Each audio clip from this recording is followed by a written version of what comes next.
The Pilgrim's Progress by John Bunyan, Part 2, Chapter 7, entertained by Gaius. Christiana then wished for an inn for herself and her children, because they were weary. Then said Mr. Honest, "There is one a little before us, where a very honourable disciple, one Gaius, dwells." So they all concluded to turn in thither, and the rather because the old gentleman gave him so good a report. When they came to the door, they went in, not knocking, for folks used not to knock at the door of an inn. Then they called for the master of the house, and he came to them. So they asked if they might lie there that night. "Yes, gentlemen, if you be true men, for my house is for none but pilgrims." Then were Christiana, Mercy, and the boys the more glad, for that the innkeeper was a lover of pilgrims. So they called for rooms, and he showed them one for Christiana and her children and Mercy, and another for Greatheart and the old gentleman. "Good Gaius, what hast thou for supper? For these pilgrims have come far to-day, and are weary." "It is late, so we could not conveniently go out to seek food, but such as we have you shall be welcome to, if that will content." "We will be content with what thou hast in the house, for as much as I have proved thee, thou art never without that which is suitable." Then he went down and spake to the cook, whose name was Taste that which is good, to get ready supper for so many pilgrims. This done, he came up again, saying, "Come, my good friends, you are welcome to me, and I am glad that I have a house to entertain you in. And while supper is making ready, if you please, let us entertain one another with some good talking together." So they all said, "Content." "Whose wife is this aged matron, and whose daughter is this young damsel?" "The woman is the wife of one Christian, a pilgrim of former times, and these are his 4 children. The maid is one of her acquaintance, one that she hath persuaded to come with her on pilgrimage. The boys take all after their father, and wish to tread in his steps. Yea, if they do but see any place where the old pilgrim hath lain, or any print of his foot, it bringeth joy to their hearts, and they are eager to lie or tread in the same." "Is this Christian's wife, and are these Christian's children? I knew your husband's father, yea, also his father's father. Many have been good of this stock. Their ancestors dwelt first at Antioch. Christian's ancestors, the early fathers from whom he came, I suppose you have heard your husband talk of them, were very worthy men. They have, above any that I know, showed themselves men of great virtue and courage, for the Lord of Pilgrims, his ways, and them that loved him. I have heard of many of your husband's relations that have stood all trials for the sake of the truth. Stephen, who was one of the first of the family from whence your husband sprang, was knocked on the head with stones. James, another of this generation, was slain with the edge of the sword. To say nothing of Peter and Paul, men anciently of the family from whence your husband came. There was Ignatius, who was cast to the lions, Romanus, whose flesh was cut by pieces from his bones, and Polycarp, that played the man in the fire. There was he that was hanged up in a basket in the sun for the wasps to eat, and he whom they put into a sack and cast him into the sea to be drowned. It would be utterly impossible to count up all of that family who have suffered injuries and death for the love of a pilgrim's life, nor can I but be glad to see that thy husband has left behind him 4 such boys as these. I hope they will bear out their father's name, and tread in their father's steps, and come to their father's end." "Indeed, sir, they are likely lads. They seem to choose heartily their father's ways." "That is it that I said. Wherefore Christian's family is like still to spread abroad upon the face of the ground, and yet to be numerous upon the face of the earth. Wherefore let Christiana look out some damsels for her sons, to whom they may be married, etc., that the name of their father and the house of his family may never be forgotten in the world." "'Tis pity this family should fall and die out of the world." "Fall it cannot, but be diminished it may. But let Christiana take my advice, and that is the way to uphold it. And Christiana," said this innkeeper, "I am glad to see thee and thy friend Mercy together here, a lovely couple, and may I advise Take mercy into a nearer relation to thee. If she will, let her be given to Matthew, thy eldest son. It is the way to give you a family in the earth. So this match was arranged, and in process of time they were married. But more of that hereafter. Gaius also proceeded, and said, I will now speak on the behalf of women, to take away their reproach. For as death and the curse came into the world by a woman, so also did life and health. God sent forth his Son, born of a woman. I will say again, that when the Saviour was come, women rejoiced in him before either man or angel. I read not that man ever gave unto Christ so much as 1 penny, but the women followed him, and ministered to him of their substance. 'Twas a woman that washed his feet with tears, and a woman that anointed his body to the burial. There were women that wept when he was going to the cross, and women that followed him from the cross, and that sat over against the sepulchre when he was buried. There were women that were first with him at his resurrection morn, and women that brought tidings first to his disciples that he was risen from the dead. Women therefore are highly favoured, and show by these things that they are sharers with us in the grace of life. Now the cook sent up to signify that supper was almost ready, and sent one to lay the cloth, the dishes, and to set the salt and bread in order. Then said Matthew, The sight of this cloth and of this forerunner of the supper awaketh in me a greater appetite to my food than I had before. So let all teaching truth to thee in this life awaken in thee a greater desire to sit at the supper of the great King in his kingdom.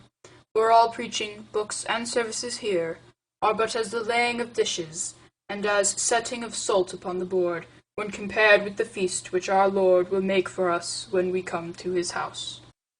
So supper came up, and first a heave-shoulder and a wave-breast were set on the table before them to show that they must begin their meal with prayer and praise to God. The heave-shoulder David lifted up his heart to God with, and with the wave-breast, where his heart lay, he used to lean upon his harp when he played. These 2 dishes were very fresh and good, and they all ate heartily well thereof. The next they brought up was a bottle of wine, red as blood. So Gaius said to them, Drink freely. This is the true juice of the vine, that makes glad the heart of God and man. So they drank and were merry. The next was a dish of milk, well crumbed. But Gaius said, Let the boys have that they may grow thereby. Then they brought up in course a dish of butter and honey. Then said Gaius, Eat freely of this, for this is good to cheer up and strengthen your judgments and understandings. This was our Lord's dish when he was a child. Butter and honey shall he eat, that he may know to refuse the evil and choose the good. Then they brought them a dish of apples, and they were very good tasted fruit. Then said Matthew, May we eat apples? Since they were such bine with which the serpent deceived our first mother Eve. Then said Gaius, Apples were they with which we were beguiled. Yet sin, not apples, hath our souls defiled. Apples forbid, if ate, corrupt the blood. To eat such, when commanded, does us good. Drink of his flagons then, thou church, his dove, and eat his apples, who are sick of love.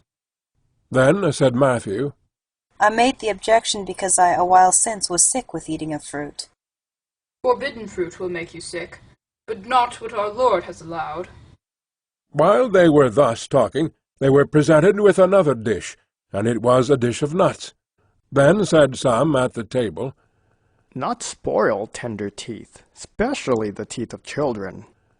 Which when Gaius heard, he said, Hard texts are nuts, I will not call them cheaters, whose shells do keep their kernels from the eaters. Ope then the shells, and you shall have the meat. They here are brought for you to crack and eat. Then they were very merry, and sat at the table a long time, talking of many things. Then said the old gentleman, My good landlord, while we were cracking your nuts, if you please, do you open this riddle. A man there was, though some did count him mad, the more he cast away, the more he had. Then they all gave good heed, wondering what good Gaius would say. So he sat still a while, and then thus replied, He that bestows his goods upon the poor shall have as much again, and 10 times more. Then said Joseph, I dare say, sir, I do not think you could have found it out. Oh, said Gaius, I have been trained up in this way a great while. Nothing teaches like experience. I have learned of my Lord to be kind, and have found by experience that I have gained thereby. There is that scattereth, and yet increaseth, and there is that withholdeth more than is meet, but it tendeth to poverty. There is that maketh himself rich, yet hath nothing. There is that maketh himself poor, yet hath great riches. Then Samuel whispered to Christiana, his mother, and said, Mother, this is a very good man's house. Let us stay here a good while, and let my brother Matthew be married here to Mercy before we go any farther. The which Gaius, the host, overhearing, said, With a very good will, my child. So they stayed there more than a month, and Mercy was given to Matthew to wife. While they stayed there, Mercy, as her custom was, would be making coats and garments to give to the poor, by which she brought up a very good report upon the pilgrims. But to return again to our story, after supper the lads desired a bed, for that they were weary with travelling. Then Gaius called to show them their chamber, but, said Mercy, I will have them to bed. So she had them to bed, and they slept well.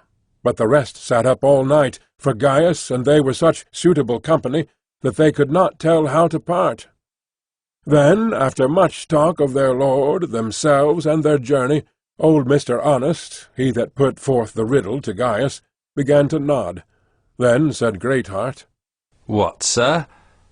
You begin to be drowsy? Come, rub up. Now, here's a riddle for you. Then said Mr. Honest. Let us hear it. Then said Mr. Greatheart, He that will kill must first be overcome. Who live abroad would first must die at home. Ha! said Mr. Honest. It is a hard one, hard to explain, and harder to do. But come, landlord, said he. I will, if you please, leave my part to you. Do you expound it, and I will hear what you say. No, said Gaius. it was put to you, and it is expected you should answer it. Then said the old gentleman, He first by grace must conquered be, that sin would mortify, and who that lives would convince me, unto himself must die. Thus they sat talking till break of day. Now, when the family were up, Christiana bade her son James read a chapter. So he read the 53rd of Isaiah. Well, Said Gaius, now you are here, and since, as I know, Mr. Greatheart is good at his weapons, if you please, after we have refreshed ourselves, we will walk into the fields to see if we can do any good. About a mile from hence there is one Slaygood, a giant, that doth much annoy the king's highway in these parts, and I know whereabout his haunt is. He is master of a number of thieves. 'Twould be well if we could clear these parts of him. So they consented and went. Mr. Greatheart with his sword, helmet, and shield, and the rest with spears and staves. When they were come to the place where he was, they found him with one feeble-minded in his hands, whom his servants had brought unto him, having taken him in the way. Now the giant was picking his pockets, with a purpose after that to pick his bones, for he was of the nature of flesh-eaters. Well, so soon as they saw Mr. Greatheart and his friends at the mouth of his cave with their weapons, he demanded what they wanted. We want thee, for we are come to revenge the quarrel of the many that thou hast slain of the pilgrims, when thou hast dragged them out of the king's highway. Wherefore come out of thy cave. So he armed himself and came out, and to battle they went, and fought for above an hour, and then stood still to take wind. Then said the giant, Why are you here, on my ground? to revenge the blood of pilgrims, as I told thee before." So they went to it again, and the giant made Mr. Greatheart give back. But he came up again, and in the greatness of his mind he let fly with such stoutness at the giant's head and sides, that he made him let his weapon fall out of his hand. So he smote him, and slew him, and cut off his head, and brought it away to the inn.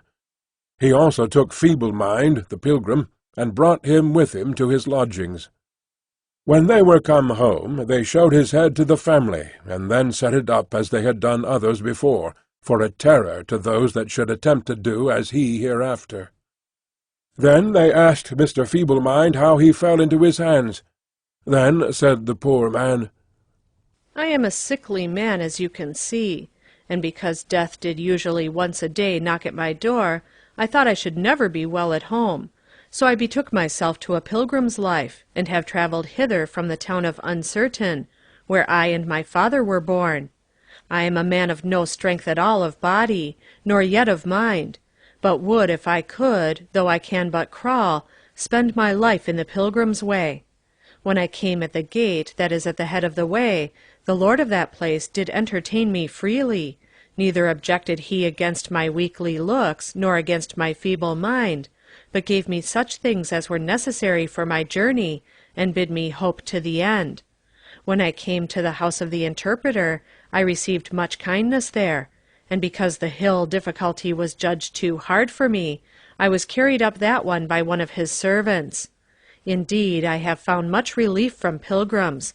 Though none were willing to go so softly as I am forced to do, yet still as they come on, they bid me be of good cheer, and said that it was the will of their Lord that comfort should be given to the feeble-minded, and so went on their own pace.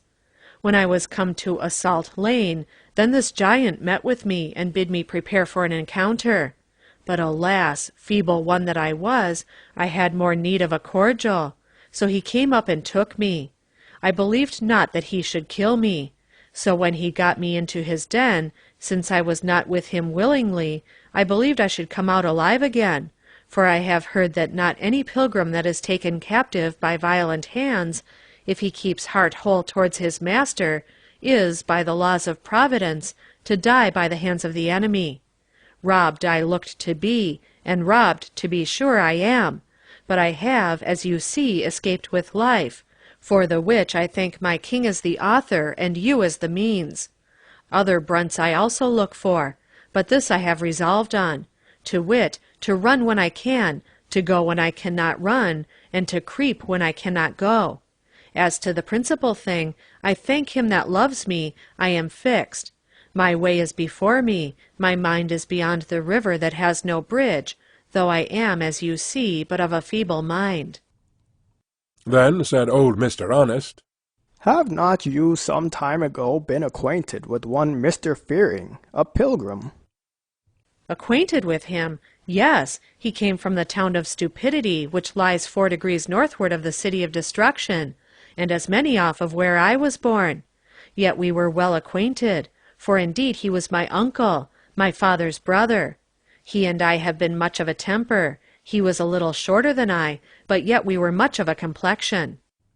I perceive you know him, and I am apt to believe also that you are related one to another, for you have his whitely look, a cast like his with your eye, and your speech is much alike. Most have said so that have known us both, and besides, what I have read in him I have for the most part found in myself. Come, sir, said good Gaius. be of good cheer. You are welcome to me and to my house. What thou hast a mind to, call for freely, and what thou wouldst have my servants do for thee, they will do it with a ready mind. Then said Mr. Feeble-mind, This is an unexpected favour, and as the sun shining out of a very dark cloud. Did Giant Slaygood intend me this favour when he stopped me, and resolved to let me go no farther? Did he intend that, after he had rifled my pockets, I should go to Gaius, mine host? Yet so it is. Now, just as Feeble-mind and Gaius were thus in talk, there came one running, and called at the door, and said that about 1.5 miles off there was one Mr. Not Right, a pilgrim, struck dead upon the place where he was with a thunderbolt. Alas, said Mr. Feeble-mind. is he slain? He overtook me some days before I came so far as hither, and would be my company-keeper. He also was with me when Slaygood, the giant, took me, but he was nimble of his heels, and escaped. But it seems he escaped to die, and I was taken to live. What, one would think, doth seek to slay outright, oft-times delivers from the saddest plight. That very Providence, whose face is death, doth oft-times to the lowly life bequeath. I was taken, he did escape and flee. Hands crossed gives death to him, and life to me. Now about this time Matthew and Mercy were married. Also Gaius gave his daughter Phoebe to James, Matthew's brother, to wife. After which time they yet stayed about 10 days at Gaius's house, spending their time and the seasons like as pilgrims used to do. When they were about to depart, Gaius made them a feast, and they did eat and drink and were merry. Now the hour was come that they must be gone, wherefore Mr. Greatheart called for the bill of charges. But Gaius told him that at his house it was not the custom of pilgrims to pay for their entertainment. He boarded them by the year, but looked for his pay from the Good Samaritan, who had promised him, at his return, whatsoever charge he was at with them, faithfully to repay him. Then said Mr. Greatheart to him, Beloved, thou doest faithfully, whatsoever thou doest to the brethren and to strangers, which have borne witness of thy liberal giving before the church, whom if thou yet bring forward on their journey after a godly sort, thou shalt do well. Then Gaius took his leave of them all, and his children, and particularly of Mr. Feeble-mind. He also gave them something to drink by the way. Now Mr. Feeble-mind, when they were going out of the door, made as if he intended to linger. The which, when Mr. Greatheart espied, he said, Come, Mr. Feeble-mind, pray do you go along with us. I will be your conductor, and you shall fare as the rest. Alas, I want a suitable companion. You are all lusty and strong, but I, as you see, am weak. I choose therefore rather to come behind, lest, by reason of my many weaknesses, I should be both a burden to myself and to you. I am, as I said, a man of a weak and feeble mind, and shall be injured and made weak at that which others can bear. I shall like no laughing, I shall like no gay attire, I shall like no unprofitable questions. Nay, I am so weak a man as to be harmed with that which others have a liberty to do. I do not yet know all the truth. I am a very ignorant Christian man. Sometimes, if I hear any rejoice in the Lord, it troubles me, because I cannot do so too. It is with me as it is with a weak man among the strong, or with a sick man among the healthy, or as a lamp despised. He that is ready to slip with his feet is as a lamp despised in the thought of him that is at ease, so that I know not what to do. But, brother, said Mr. Greatheart, I have it in my work to comfort the feeble-minded and to support the weak. You must needs go along with us. We will wait for you. We will lend you our help. We will deny ourselves of some things for your sake. We will not enter into doubtful questions before you. We will be made all things to you, rather than you shall be left behind. Now all this while they were at Gaius's door, and behold, as they were thus in the heat of their discourse, Mr. Ready-to-halt came by, with his crutches in his hands, and he also was going on a pilgrimage. Then said Mr. Feeble-mind to him, How camest thou hither? I was but now complaining that I had not a suitable companion, but thou art according to my wish. Welcome, welcome, good Mr. Ready-to-halt. I hope thou and I may be some help. I shall be glad of thy company, said the other. And good Feeble-mind, rather than we part, since we are happily thus met, I will lend thee one of my crutches. Nay, said he, though I thank thee for thy good will, I am not inclined to halt before I am lame. Howbeit, I think, when occasion is, it may help me against a dog. If either myself or my crutches can do thee a pleasure, we are both at thy command, good Feeble-mind. Thus, therefore, they went on. Mr. Greatheart and Mr. Honest went before, Christiana and her children went next, and Mr. Feeble-mind came behind, and Mr. Ready-to-halt with his crutches. Then said Mr. Honest, Pray, sir, now that we are upon the road, tell us some profitable things of some that have gone on pilgrimage before us. With a good will. I suppose you have heard how Christian of old did meet with Apollyon in the valley of humiliation, and also what hard work he had to go through the valley of the shadow of death.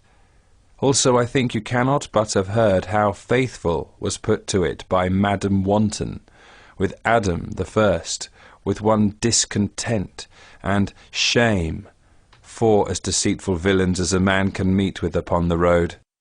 Yes, I believe I have heard of all this, but indeed, good Faithful was hardest put to it with Shame. He was an unwearied one. Ay, for, as the Pilgrim well said, he of all men had the wrong name. But pray, sir, where was it that Christian and Faithful met Talkative?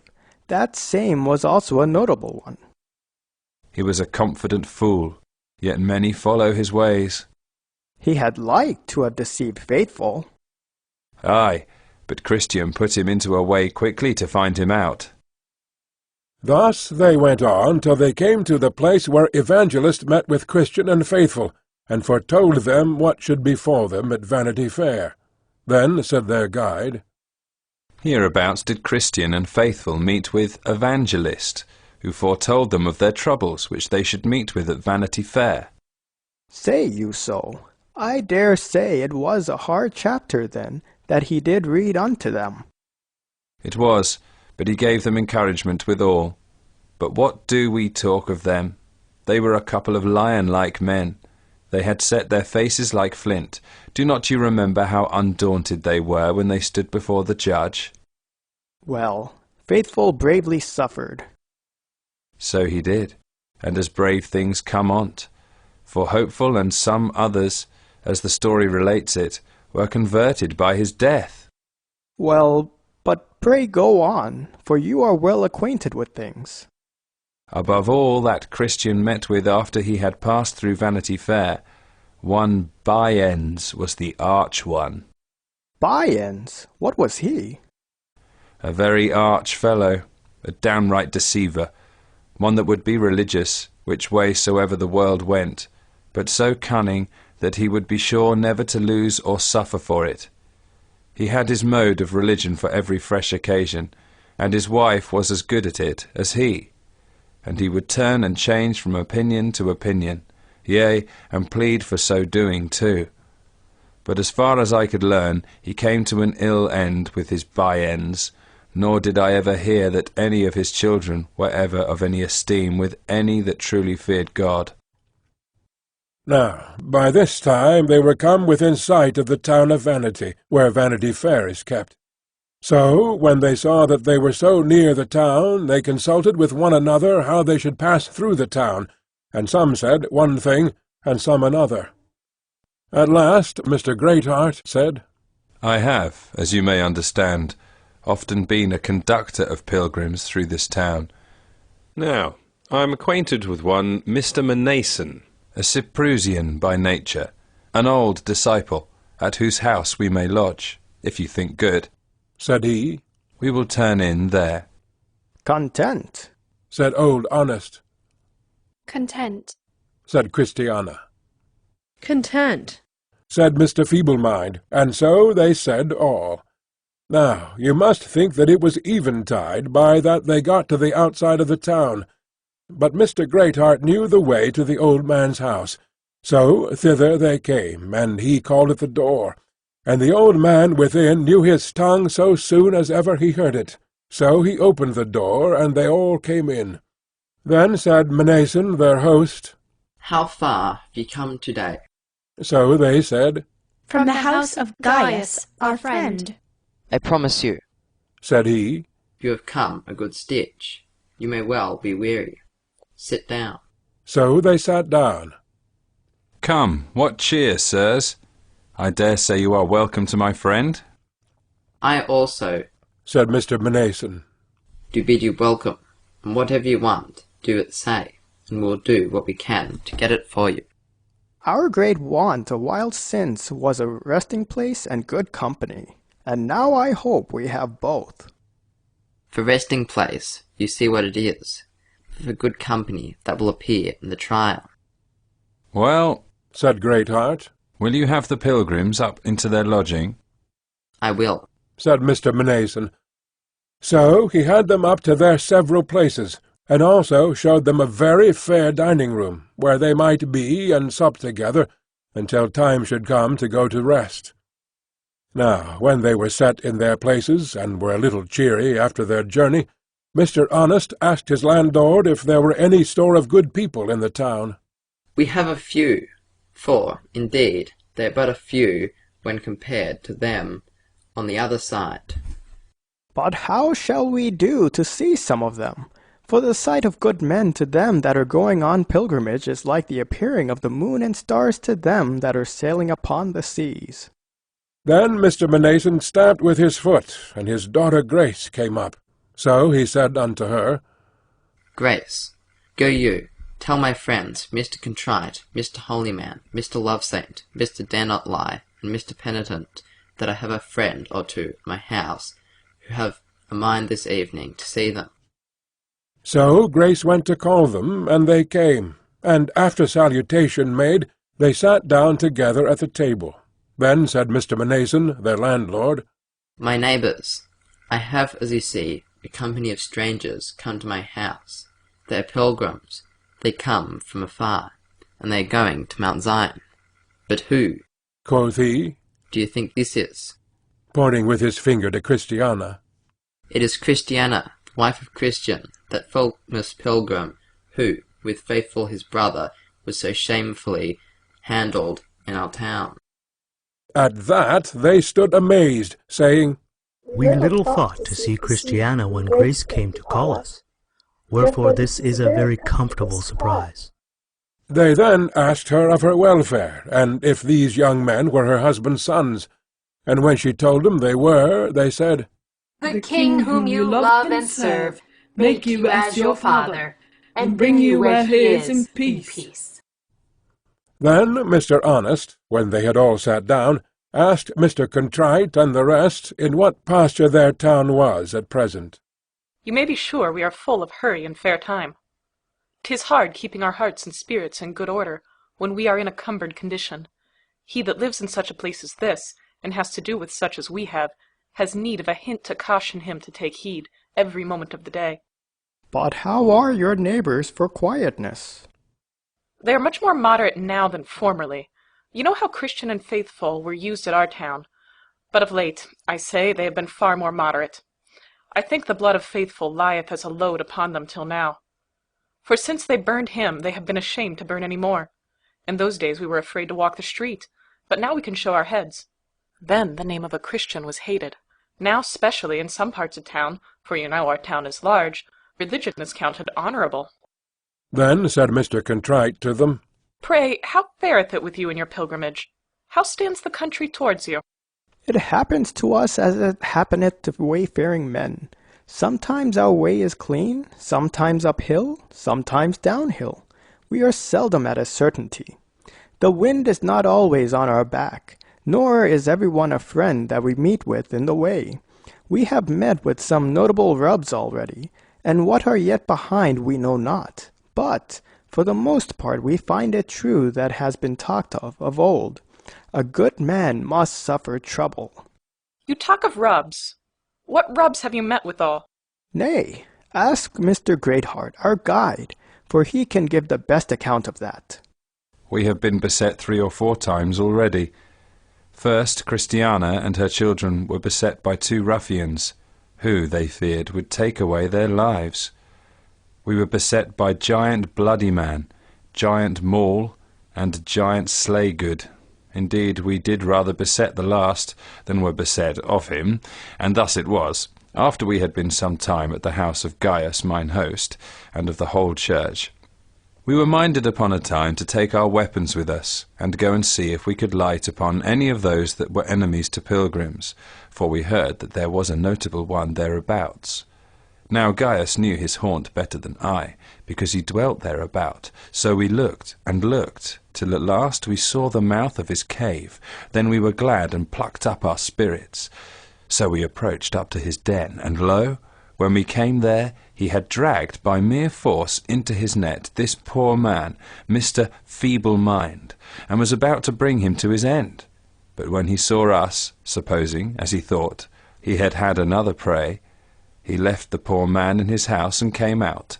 So we fell to it full sore, and he lustily laid about him, but, in conclusion, he was brought down to the ground, and his head cut off, and set up by the wayside, for terror to such as should after practice such ungodliness. That I tell you the truth. Here is the man himself to affirm it, who was as a lamb taken out of the mouth of the lion. Then said Mr. Feeble-mind, I found this true to my cost and comfort. To my cost, when he threatened to pick my bones every moment, and to my comfort, when I saw Mr. Greatheart and his friends with their weapons approach so near for my deliverance. Then said Mr. Holyman, There are but two things they have need to possess who go on pilgrimage, courage and an unspotted life. If they have not courage, they can never hold on their way, and if their lives be loose, they will make the very name of the pilgrim stink. Then said Mr. Lovesaint, I hope this caution is not usual among you. But truly there are many that go upon the road, who rather declare themselves strangers to pilgrimage than strangers and pilgrims in the earth. Then said Mr. Dare-not-lie, 'Tis true, they have neither the pilgrim's weed nor the pilgrim's courage. They go not uprightly, but all awry with their feet. One shoe goeth inward, another outward, and they hasten out behind. There is here a rag, and there a rent, to the disparagement of their Lord. These things, said Mr. Penitent, they ought to be troubled for, nor are the pilgrims like to have that grace upon them, and their pilgrim's progress as they desire, until the way is cleared of such spots and blemishes. Thus they sat, talking and spending the time until supper was set upon the table, unto which they went, and refreshed their weary bodies. So they went to rest. Now they stayed in this fare a great while at the house of Mnason, who, in the process of time, gave his daughter Grace unto Samuel, Christiana's son, to wife, and his daughter Martha to Joseph. The time, as I said, that they stayed here was long, for it was not now as in former times. Wherefore the pilgrims grew acquainted with many of the good people of the town, and did them what service they could. Mercy, as she was wont, laboured much for the poor, wherefore their bodies and backs blessed her, and she was there an ornament to her profession. And to say the truth, for Grace, Phoebe, and Martha, they were all of a very good nature, and did much good in their places. They were also all of them very fruitful, so that Christian's name, as was said before, was like to live in the world. While they lay there came a monster out of the woods, and slew many of the people of the town. It would also carry away their children, and teach them to suck its whelps. Now no man in the town durst so much as face this monster, but all fled when they heard the noise of his coming. The monster was like unto no one beast on the earth. Its body was like a dragon, and it had 7 heads and 10 horns. It made great havoc of children, and yet it was governed by a woman. This monster gave conditions to men, and such men as loved their lives more than their souls accepted of those conditions. So they came under. Now this Mr. Greatheart, together with those that came to visit the pilgrims at Mr. Mnason's house, entered into a covenant to go and engage this beast, if perhaps they might deliver the people of this town from the paws and mouth of this so devouring a serpent. Then did Mr. Greatheart, Mr. Contrite, Mr. Holyman, Mr. Dare-not-lie, and Mr. Penitent, with their weapons, go forth to meet him. Now the monster was at first very rampant, and looked upon these enemies with great disdain. But they so belaboured him, being sturdy men-at-arms, that they made him make a retreat. So they came home to Mr. Mnason's house again. The monster, you must know, had his certain seasons to come out in, and to make his attempts upon the children of the people of the town. Also, these seasons did these valiant worthies watch him in, and did still continually assault him, insomuch that in process of time he became not only wounded, but lame. Also, he has not made that havoc of the town's children as formerly he had done, and it is verily believed by some that this beast will die of his wounds. This, therefore, made Mr. Greatheart and his fellows of great fame in this town, so that many of the people that wanted their taste of things yet had a reverent esteem and respect for them. Upon this account, therefore, it was that these pilgrims got not much hurt here. True, there were some of the baser sort that could not see more than a mole, nor understand any more than a beast. These had no reverence for these men, and took no notice of their valour or adventures. Well, the time grew on that the pilgrims must go on their way, wherefore they prepared for their journey. They sent for their friends, they talked with them, they had some time set apart therein to commit each other to the protection of their prince. There were again that brought them of such things as they had, that were fit for the weak and the strong, for the women and the men, and so loaded them with such things as were necessary. Then they set forward on their way, and their friends accompanying them so far as was convenient, they again committed each other to the protection of their king, and parted. They, therefore, that were of the pilgrims' company went on, and Mr. Greatheart went before them. Now the women and children being weakly, they were forced to go as they could bear, by which means Mr. Ready-to-halt and Mr. Feeble-mind had more to sympathize with their condition. When they were gone from the townsmen, and when their friends had bid them farewell, they quickly came to the place where Faithful was put to death. There, therefore, they made a stand, and thanked him that had enabled him to bear his cross so well, and the rather, because they now found that they had a benefit by such manly suffering as his was. They went on, therefore, after this a good way farther, talking of Christian and Faithful, and how Hopeful joined himself to Christian after that Faithful was dead. Now they were come up with the hill Lucre, where the silver mine was which took Damus off from his pilgrimage, and into which, as some think, Bians fell and perished. Wherefore they considered that. But when they were come to the old monument that stood over against the hill Lucre, to wit, the pillar of salt, that stood also within view of Sodom and its stinking lake, they marvelled, as did Christian before, that men of that knowledge and ripeness of wit as they were should be so blind as to turn aside here. End of Part 2, Chapter 7.